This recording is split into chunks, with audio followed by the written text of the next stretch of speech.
Alright, mga kaplastic. And this is me again, Big Sue. Right back at it again with another viral content. At isang viral na naman ang aking tatalakayin ngayong araw na ito o gabi sa inyong lugar. At ang tatalakayin po natin mga kaplastic ay ang tungkol dito sa isang peace bump prank mga kaplastic na kung saan ay nag-viral ito sa social media na kung saan yung isang magtataho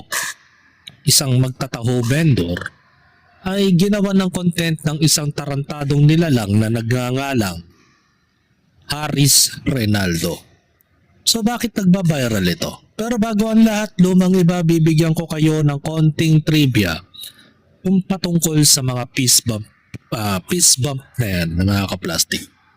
Nagsimula ang peace bump sa isang mga random vloggers na kung saan pag nakipag-peace bump ka sa mga random people o hindi mo kilalang tao na i-content mo, ay once na may mag-peace bump sa iyo, ay bibigyan mo siya ng kaukulang pera na nakaalamnan sa iyong kamay.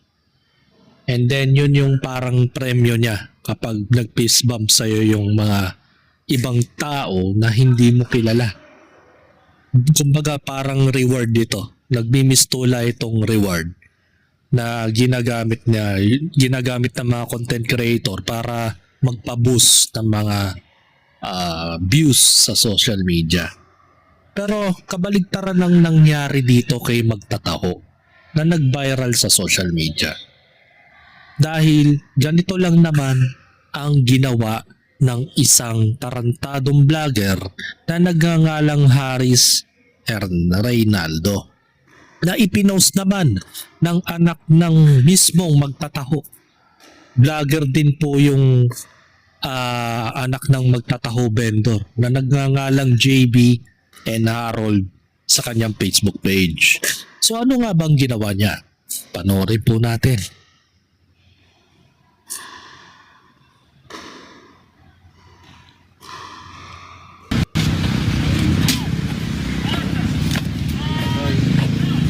Ay, silog.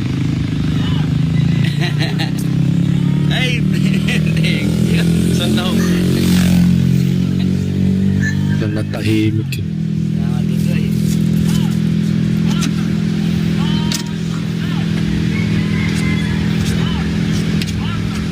Sa bad trip eh.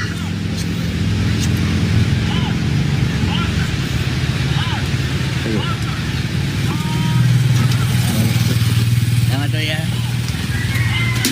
Bilang kita. Safety lang po yun. Tarantado. Tama.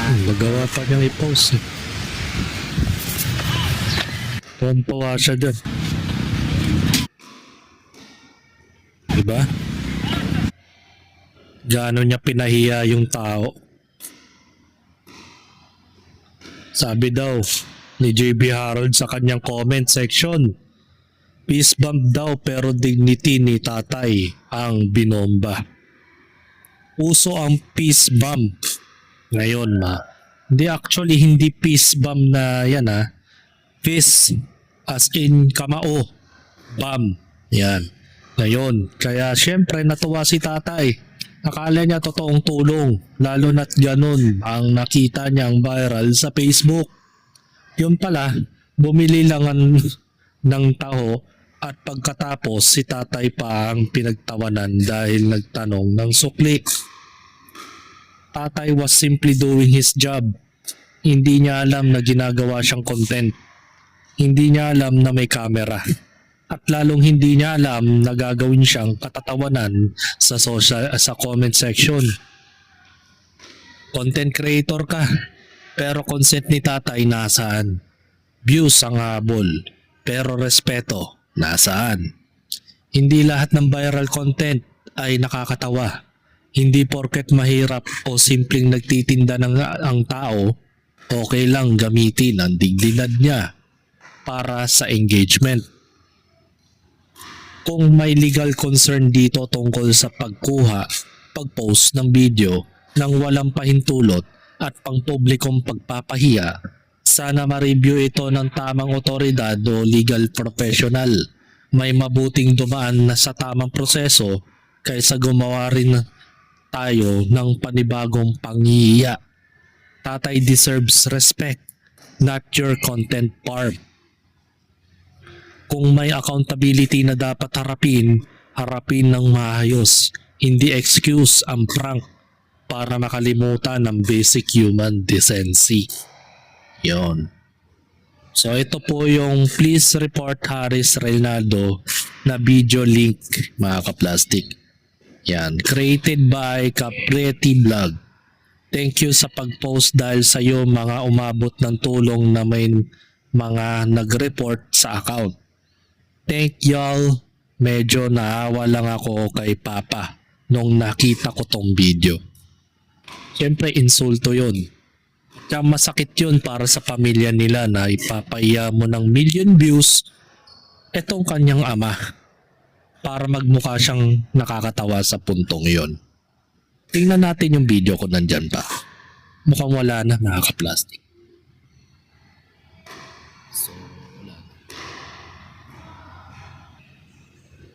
So magtuko ngayon tayo sa mismong Facebook page ni JB Harold.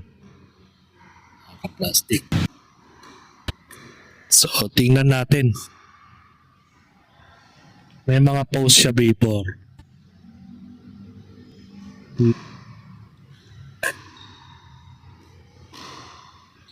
Sabi dito sa latest post niya, ongoing na po ang investigasyon sa dump account. Sabi po ito, kung sino man po ang nasa likod nito ay makasuhan ka po o makakasuhan ka po. Pa-report na lang po. Thank you po. Keep safe and God bless, mga ka-plastic. So yon, Harris Reynaldo Vlog. Sabi ni Harris Reynaldo sa lumang page niya, to all followers, friends, and relatives po itong account na ito ay hindi po sa akin. Ito pa ay kagagawa ng ibang tao para mas lalong mapasama. Paki-report na lang po nito para lumala ang issue account ko na hindi na masuspended at nag-deactivate lang para manahimik. Under the investigation na daw. Tapos meron pa dito, update lang po, ang pinag-usapan sa barangay ay nagkasundo na po. Hindi na po kinasuhan dahil kita naman na nagsisisi na po yung tao sa lahat ng bashers po. Stop na po kayo and nagpatawad na po namin sila. Napatawad na po namin sila. I hope kayo din po ay mapatawad na din po kayo. Dahil sa kabaitan ni Papa, Oscar ay nagpatawad na po. Lesson learned na po ito para sa kanya at nangako din na hindi na daw po maulit. Hindi siya talaga maulit kasi hindi naman talaga na siya ipaprank ulit ng taong yun eh. Be respect na lang po sa batang ito and wag niyo po pagbabantaan po siya. Keep safe and God bless. Sincerely naman po ang pag-apology kaya pinuntahan kami dito sa barangay Borabot. So ito yung post ni Harris Reynaldo. Yo mga kapis bump, ito po ang simpleng pag-public apology ulit kay tatay at sa family niya. Maraming salamat po sa kanila at nakapag-usap ng maayos at ngayon ay okay na daw. Sa mga di pa rin titigil sa issue, bahala na kayo sa inyo. Na yan. Ang akin lang ay okay na kami. Wala na akong dapat pang intindihin pa sa mga bashers. Love you all, bashers. So panoorin natin yung video.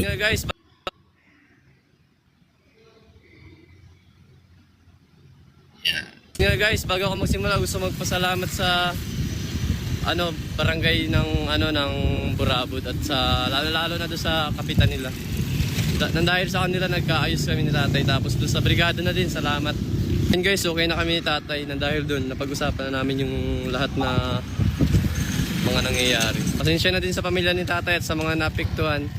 Sa mga pamilya ko din naapektuhan pero laban lang. Yung pangyayari yun guys, di na yung maulit. Lesson learned na yun sa akin, sa inyo. Huwag nyo na pong ikalat yung mga video at masyado nang lumalawak yung mga naguguluhan. Ngayon guys, okay na kami kaya wala nang dapat problemahin. Wala nang dapat problemahin, wala na silang dapat problemahin. Kayo na lang, bahala kayo mag-away-away dyan sa comment section. Yung pagbabanta nyo sa akin guys, itigil nyo na yan at okay naman na kami. Nag-usap na kami sa mabuting paraan. Lang ilalabas yung picture at masyadong sensitibo.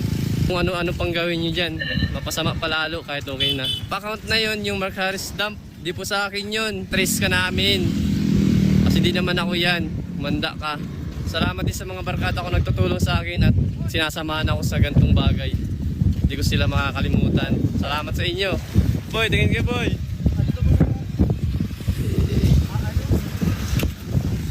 David Lawrence nga pala, ang isang mabait ng tropa. Gerald Katarig. Punta kayo sa Digar din yan guys. Malawak namin boss, magtambay tayo, mag-inuman. Malawak ang resort niyan. Ito yung tropang pinsan, Leomel Vasquez. Hello guys! Subo mo to. Daddy Ro! Guys, may 26k followers lang sa Rapa. Watch nyo guys! Ululs! Ikaw na lang! Sa diet ako guys. Maraming salamat sa tumulong ha.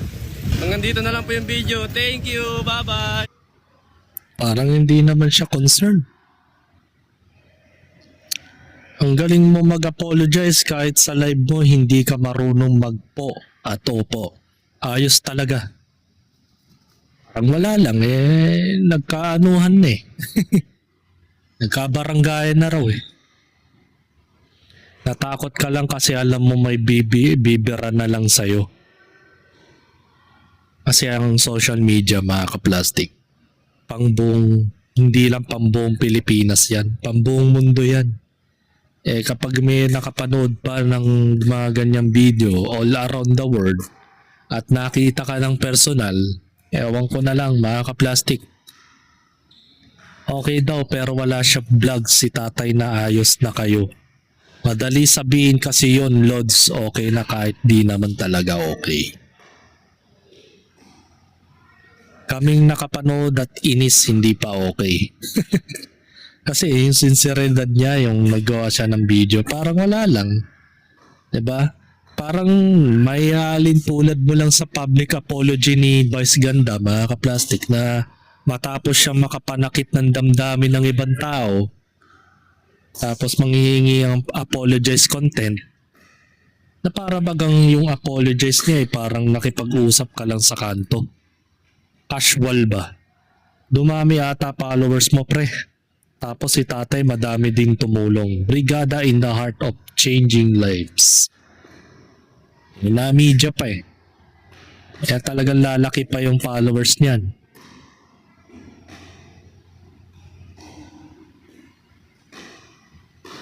Ayan. Nga guys. Ayan napamura pa siya dito, di pa rin tumitigil daw. Kasi may gumawa kasi ng account niya. Ayan. Yung Harris Reynaldo Dump, hindi daw sa kanya yan. Siyempre, gagayahin ka talaga niyan.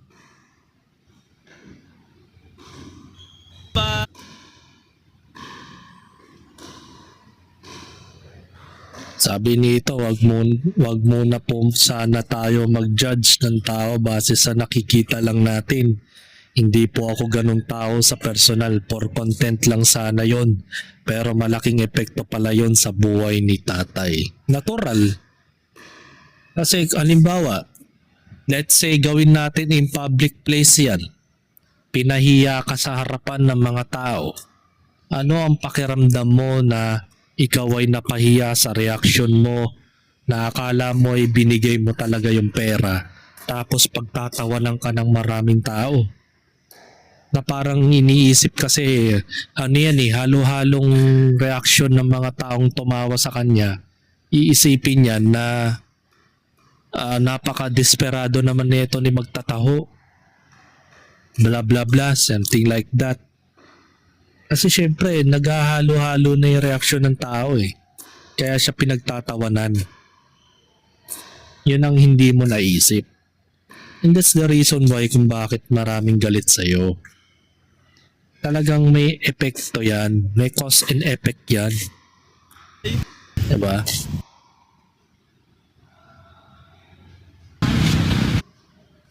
Ngayon, magtungo naman tayo sa balita na yan. Plastic.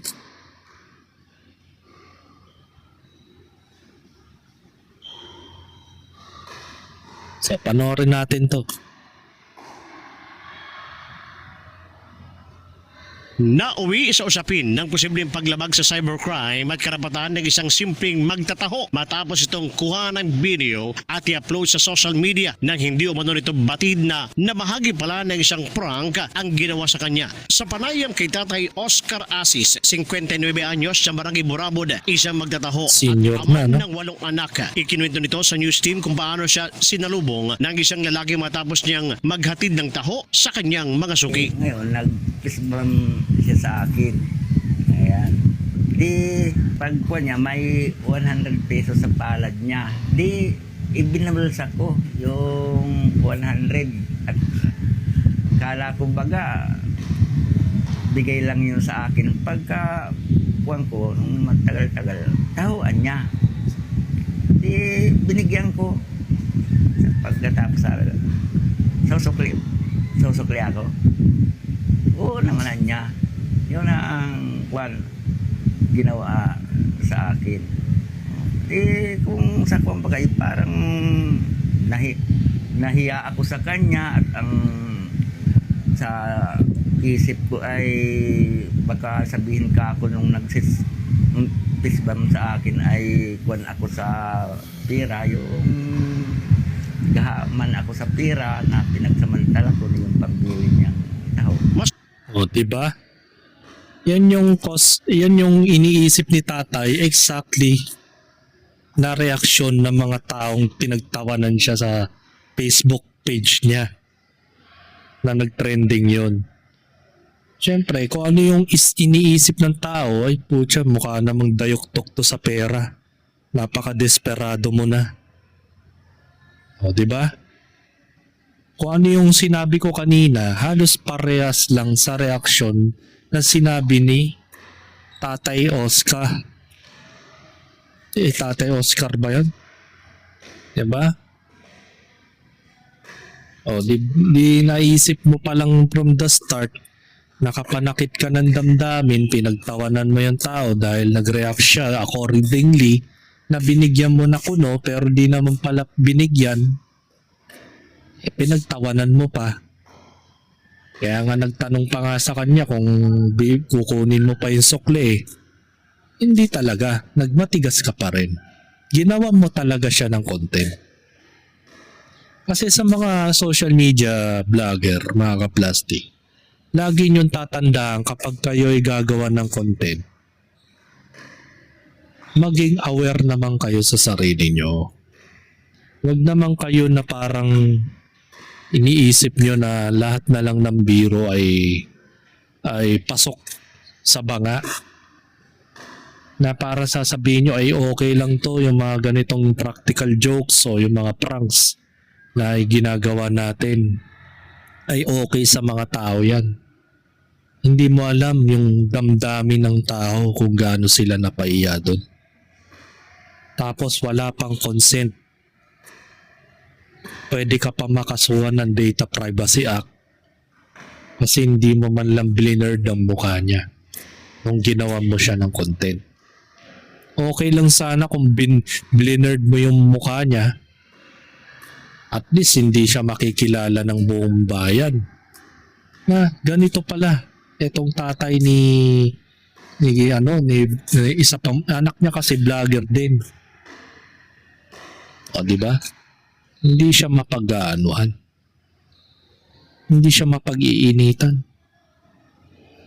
Pisbam sa akin ay kwan ako sa pira, yung gahaman ako sa pira na pinagsamantala ko yung pambili niyang tao. Mas masakit para kay Asis nang malaman niyang kinuhaan pala siya ng video at inalagay sa social media na tinalagay daw siyang katatawanan. Ayon naman kay Harold, isa sa 8 anak ni Tatay Oka, hindi niya agad hinusgahan ang nakita niyang post sa Facebook. Hinanap niya ang buong video at doon niya nakita ang aktual na mga pangyayari. Bilang anak, sinabi niyang sumama ang kanyang loob dahil sa paraan ng pagpapakita sa kanyang ama sa social media. Itinanggi rin ni Harold na nagkaroon agad ng personal na pag-uusap sa pagitan ng uploader at sa kanyang ama sa kabila ng isang post na nagsasabing humingi na ito ng sorry at nakausap ang kanyang ama. Kami din po, dinadan po kami ng case ng kaso kung makikipag-ugnayan po siya ng maayos sa personal at maghingi pa siya ng apologies kay Papa. Samantala sa panayam sa Camarines Norte Provincial Cyber Response Team sa pamagitan ni Police Staff Sergeant Ade Yaba, spokesperson ng nasabing opisina, ay kay Yaba maaari pumasok sa unjust vexation ang ganitong sitwasyon kung mapapatunayan sinadya ang pang-aasar o pagpapahiya sa biktima. Anaya, hindi lamang ang mismong ginawa sa video ang dapat tingnan kundi pati ang intensyon sa pagkuha nito, pag-upload at paglalagay ng caption o pamagat na maaring makapagpahiya sa isang tao. Nakakalungkot lang na parte doon na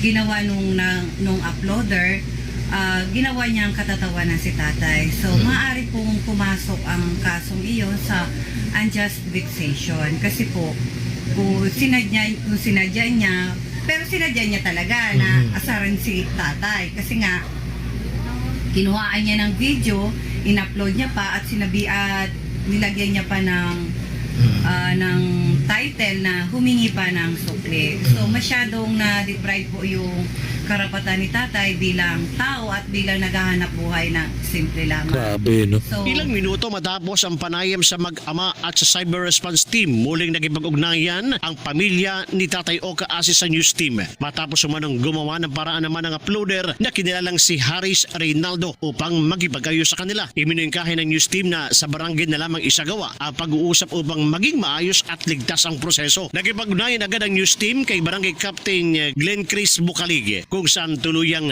nagharap ang magkabilang panig. Bagaman tumanggi ang uploader na magpa-interview, humingi ito ng dispensa sa pamilya Asis at inamin ang kanyang pagkakamaling nagawa. Napagkasundoan din na magpalabas ang uploader ng public apology sa social media. Humingi ng paumanhin sa pamilya ni Asis at sa buong Public netizens apology na walang nakapanood kakwenta-kwenta. at naapektuhan sa naturang post at ginawa naman niya ito. Nga guys, bago ako magsimula, gusto magpasalamat sa barangay ng Burabod at Pasalamat sa, agad lalo no? sa kapitan nila.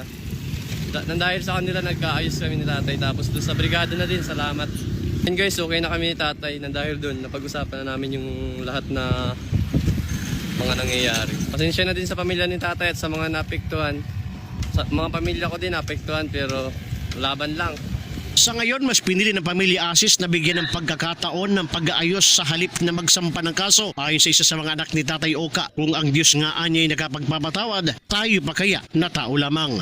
Mula sa simpleng biro, naawit sa kahiyan at muling lumutang ang paalala ng cybercrime. bago po tayo mag-upload ng mga video, tiyakin po natin na tama po yung ginagawa natin, na yun ay kapupulutan ng aral at hindi po gagawing katatawanan po ang inyong mga subject person. And mag-ingat po at antayin or hingiin po ang consent nung subject ninyo para po maiwasan na ang resulta ay magkaroon po kayo ng paglabag po sa batas. Dahil sa social media, maaaring ilang segundo lamang ang paggawa ng isang post, ngunit ang epekto nito sa taong napahiya ay maaaring mas matagal kaysa inaakala ng uploader. In the heart of changing lives, ako si Para po maiwasan na So yun,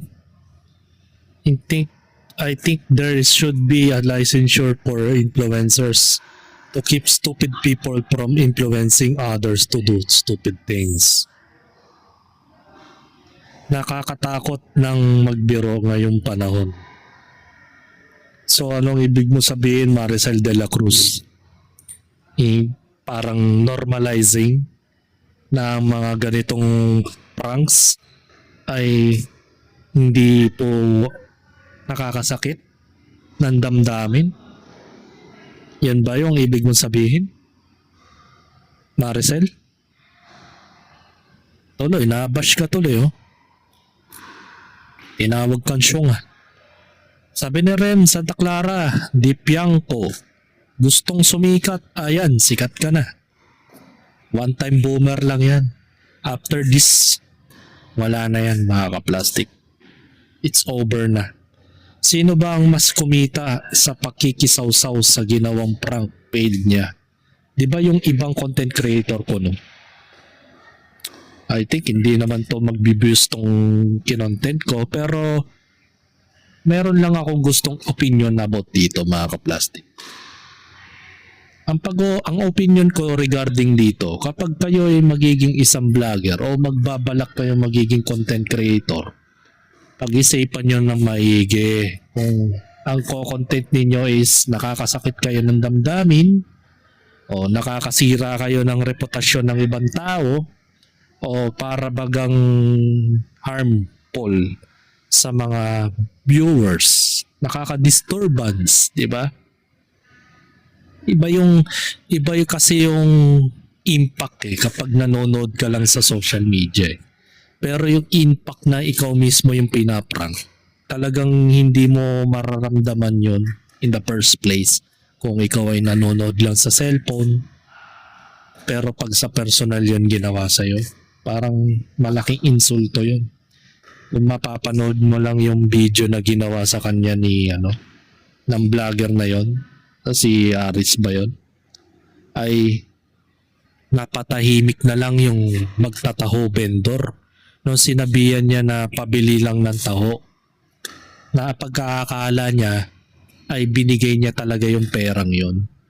Baga tulong baga, kahit pa sabihin mo 100 pesos lang po yun, malaking bagay yon para sa isang magtataho vendor kasi maiibsan din niya yung mga kakulangan niya sa benta Malaking bagay na rin yung 100.